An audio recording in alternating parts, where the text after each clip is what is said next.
Hello दोस्तों, welcome to my YouTube channel. दोस्तों, आज की वीडियो में हम बात करेंगे अमेरिकी नागरिक पॉल रिचर्ड अलेक्जेंडर की। दोस्तों, पॉल रिचर्ड अलेक्जेंडर एक अमेरिकी नागरिक हैं और पोलियो सर्वाइवर हैं। दोस्तों, पॉल रिचर्ड अलेक्जेंडर जो आप मेरे पीछे फ़ोटो में देख रहे हैं, ये अमेरिका के रहने वाले एक 78 ईयर्स ओल्ड अमेरिकी नागरिक हैं और जिनकी खास बात ये है कि इनका नाम Guinness book of world record में दर्ज हुआ है सबसे ज़्यादा समय आयरन लंग मशीन में स्पेंड करने के लिए। दोस्तों, आयरन लंग मशीन का यूज़ उन पेशेंट्स के लिए किया जाता है जो बाई नेचुरली सांस नहीं ले सकते या जिनके लंग्स काम करना बंद कर देते हैं।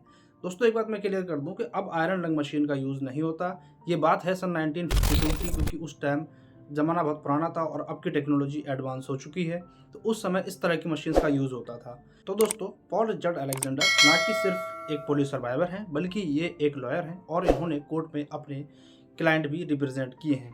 दोस्तों, एक ऐसा इंसान जिसने अपनी ज़िंदगी के 72 ईयर्स आयरन लंग मशीन में स्पेंड किए हैं, उसके बारे में ये चीज़ बहुत ही इंटरेस्टिंग हो जाती है कि उसने कैसे एक लॉ की डिग्री हासिल की और कोर्ट में अपने क्लाइंट्स रिप्रेजेंट किए।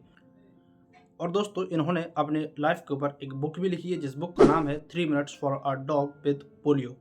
दोस्तों, ये बुक लिखने में इनको 8 साल का टाइम लगा है। तो दोस्तों, शुरुआत करते हैं इस इंसान की ज़िंदगी के बारे में जिसने अपनी लाइफ के 72 ईयर्स इस मशीन में रहते हुए कैसे ये सब अपनी लाइफ को में अचीव किया और आज ये 78 ईयर्स ओल्ड है।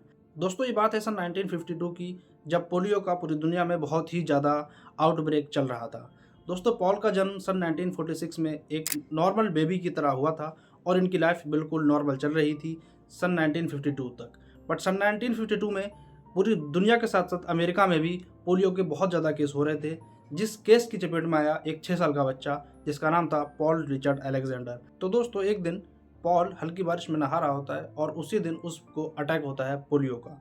उसकी गर्दन में दर्द महसूस होता है और सर में भी दर्द महसूस होता है।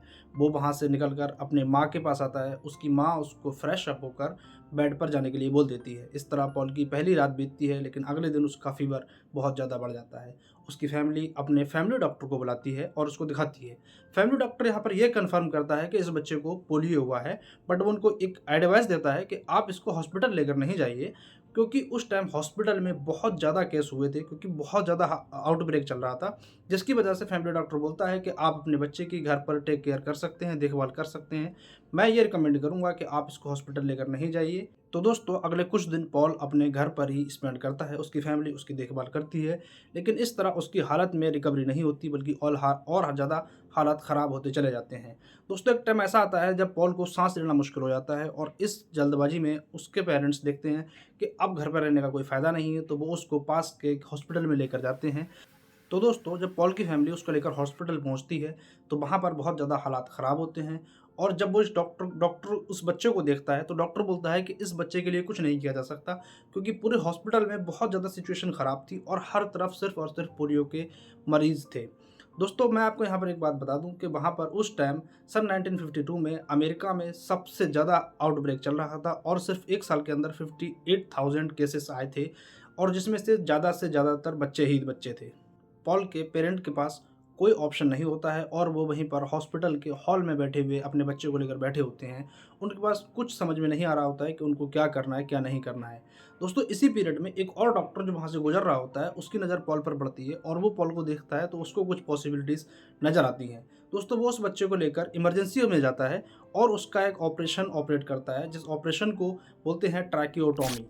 ट्रैकियोटॉमी एक तरह की मेडिकल तकनीक है जो उन पेशेंट के लिए यूज़ की जाती है जो अपने आप से सांस नहीं ले सकते। दोस्तों, ट्रैकियोटॉमी एक तरह की मेडिकल टेक्निक है जिसमें डॉक्टर पेशेंट के गले में छेद करके एक पाइप लगा देते हैं, जिसके ज़रिए उसको सांस लेने में हेल्प मिलती है और जिस पाइप के ज़रिए अंदर का जो वेस्टेज होता है, जो मल होता है, उसको भी वो डॉक्टर उसके ज़रिए सक्शन करते हैं।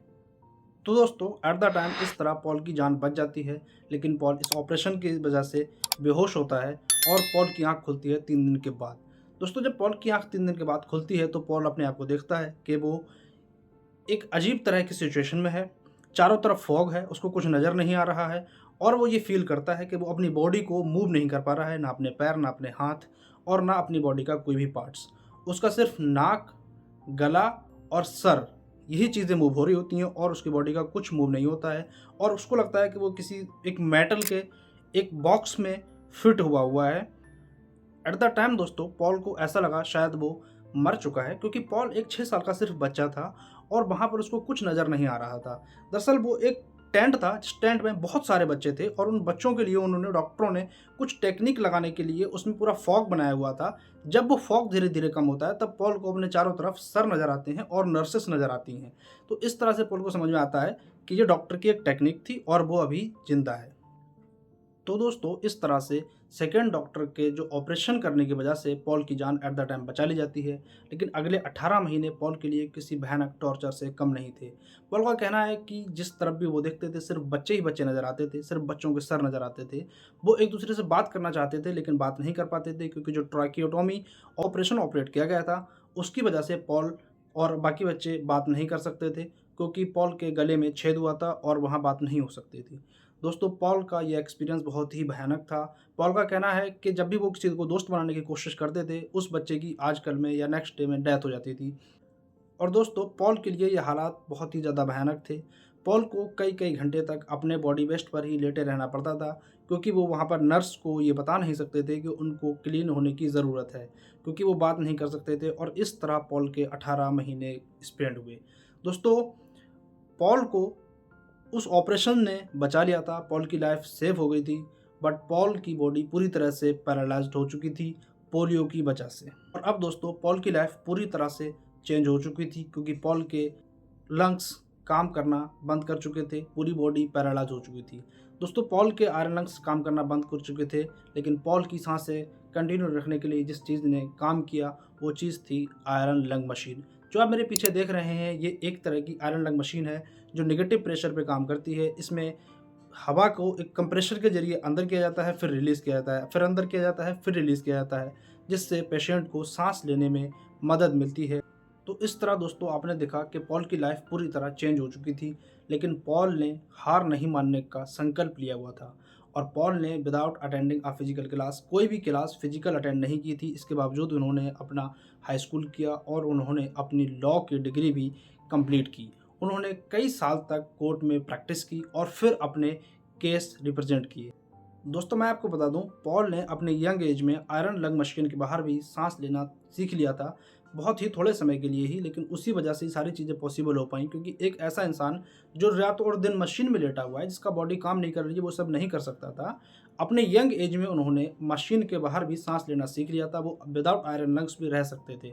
दोस्तों ये मेरे पीछे जो आप चेयर देख रहे हैं ये एक मॉडिफाइड चेयर है, जिस चेयर की मदद से पॉल ने अपनी डिग्री कंप्लीट की थी और कोर्ट में अपने क्लाइंट्स रिप्रेजेंट किए थे। दोस्तों आज भी पॉल अपने उस आयरन लंग में रहते हैं, जिस आयरन लंग में उनको 1952 में शिफ्ट किया गया। दोस्तों आज पॉल की एज 78 ईयर्स है और इनको 6 साल की एज में पोलियो का अटैक हुआ था।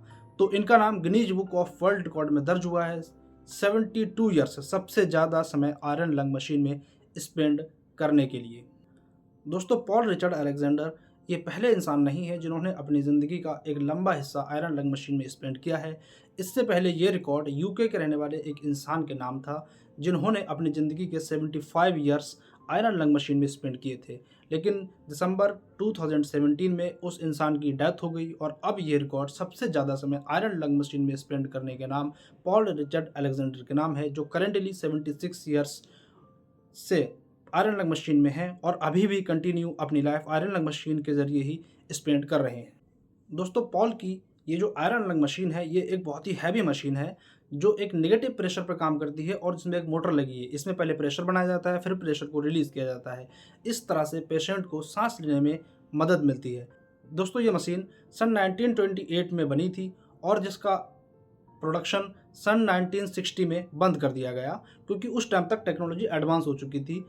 दोस्तों पॉल रिचर्ड अलेक्जेंडर आज भी अपनी सेम मशीन यूज़ करते हैं, क्योंकि उनका कहना है कि वो इस मशीन के यूज्ड टू हो गए हैं और क्योंकि अब उनको एक नई मशीन में अगर शिफ्ट किया जाएगा तो उनके गले में एक छेद किया जाएगा, जिसकी वजह से पॉल ने इस चीज़ को मना किया हुआ है और वो उनका कहना है कि वो इस मशीन के यूज्ड टू हो चुके हैं और अपनी ज़िंदगी इसी मशीन के सहारे स्पेंड करना चाहते हैं।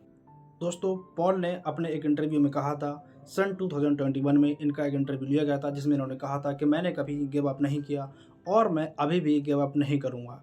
और दोस्तों इस तरह ये एक incredible story Paul Richard Alexander की मैंने आपके सामने रखी। दोस्तों मैं आपको बता दूं, पॉल की जो सिचुएशन है, इस सिचुएशन में ये अपना कोई भी काम खुद से नहीं कर पाते हैं। इनके काम करने के लिए एक केयर टेकर होता है जो इनके सारे काम करता है। जैसे कि इनके डेली यूसेज के जो भी रूटीन होते हैं वो सारे काम एक केयर टेकर के द्वारा किए जाते हैं, क्योंकि ये सिर्फ अपना गर्दन, सर और अपनी नाक ही महसूस कर सकते हैं और चला सकते हैं। बाकी ये अपना पूरे बॉडी का कोई भी पार्ट्स यूज़ नहीं कर सकते। तो दोस्तों ये थी एक इंस्पिरेशनल स्टोरी, एक ऐसे इंसान की ज़िंदगी के बारे में जिसने आयरन लंग मशीन में रहते हुए भी कभी हार नहीं मानी। तो दोस्तों अगर आपको स्टोरी पसंद आई हो तो आप स्टोरी को लाइक कर सकते हैं और हमारे चैनल को सब्सक्राइब कर सकते हैं। Thanks for watching this incredible story.